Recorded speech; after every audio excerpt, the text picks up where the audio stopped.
Cal Ripken Jr. spent his entire 21-year career as a shortstop and third baseman for those Baltimore Orioles. The Iron Man will always be known for playing a record 2,632 consecutive games in 17 seasons. Wow, he broke Lou Gehrig's record of 2,131 games. And now in retirement, Cal Ripken enjoys sharing his life experiences with kids through a series of books. The Hall of Famer's new installment is out. It's called Out at Home. Cal Ripken, we're glad to say, joins us at the table. Thank you. This is so interesting, Cal, because whenever I talk to people that you were coming, people always ask the same question that Charlie just asked you too, and I was talking. Do you miss it? Do I miss playing? Yes. Everybody said that. Does he miss it? I don't miss actually the playing or the training, the getting ready for the season, but you do miss being on the inside, knowing all the stuff that happens within baseball. You feel part of the club. When you're outside, all of a sudden now it seems like you're just like every other person wondering what's happening in there. So I feel like I'm on the outside a little bit. It's kind of the fun part since it's the second week of spring training. It's like everyone's gearing up for the season. Spring training is the best time, period. You get out of the cold weather if you live up here and you get to go south. But everybody's so relaxed. Everybody's so happy to be around each other again. There's no pressures. The manager's even happy. Yeah. Baseball to me means, you know, spring and summer's coming, you know, and hanging outside and all those great things that come with baseball. Beer and hot dogs. I didn't get to partake in that. Do you think the to play. Cal, do you think the game's too long? I think there's an issue of pace of play, but I don't like the duration of the game. You know, if you can't say a baseball game is supposed to be played in this amount of time because each game happens a little differently. Each strategy comes out a little bit differently.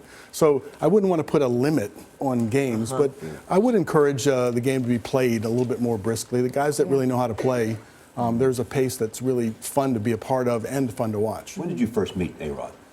He was 16 years old. He came to a spring training game in Fort Lauderdale. So what's your assessment of his future? His future? I can't predict his future, but to me, I met him when he was young. He's a good-hearted kid, and he wanted to play baseball. He had a dream to be a baseball player. Now, I'm sure he's regretted some of the things that have gone through, but at this stage of his life, I look at him and say, I want him to enjoy the game of baseball. Has he done everything that is necessary for him to do to apologize for what he did to himself and to the reputation of baseball? Well, I mean, you could look at his what he's done and how he's actually handled that, and you could offer some criticism if you want. But in the end, I think we're all just throwing up our hands and say, okay, enough of all that.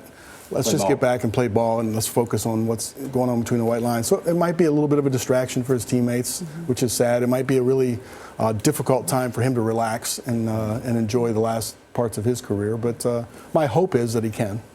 Well, your latest book in your series of books that you write for kids, Out at Home, talks about Mickey and Zoom. They're on the same team, but there's a little controversy between the two of them.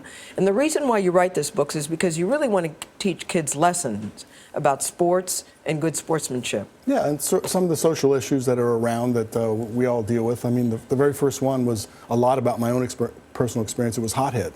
And that was Connor. Connor Sullivan. I was the shortstop that if things didn't go right, I threw a helmet, I threw a bat. You were a hothead. I was. You had a temper. And I didn't know how to deal with that. And then part of the lesson is my mom, of all people, pulled me down and said, okay, that energy is good that you have when those things happen, but you should channel that in a positive direction. And why did you start doing this?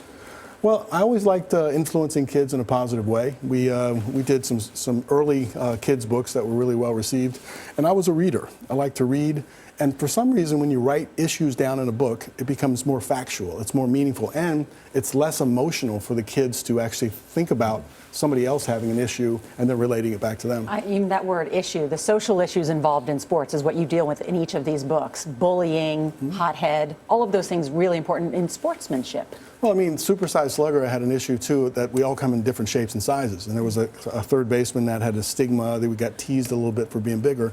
But talent comes all over the place. And so it's good to accept kids for who they are. And we really try to celebrate, the individual accomplishments and also the team fundamental aspects of this. It's a father-son coaching. Did you coach your son? I did. Did he like you coaching? I retired when he was 8, so I had a chance to be around. My dad wasn't around me in a coaching sense at all, so I was around him. I think the emotional part about dad and his son, like he didn't give me credit for knowing anything at all about baseball. It's like everybody else. So sometimes I had to go through other coaches who knew about this much. And I said, tell my son this. And he received it in the same credible fashion that he received it from me. Cal You heard Ripken it Jr., differently. congratulations. Thank you so much. My pleasure. And Out at Home goes on sale tomorrow.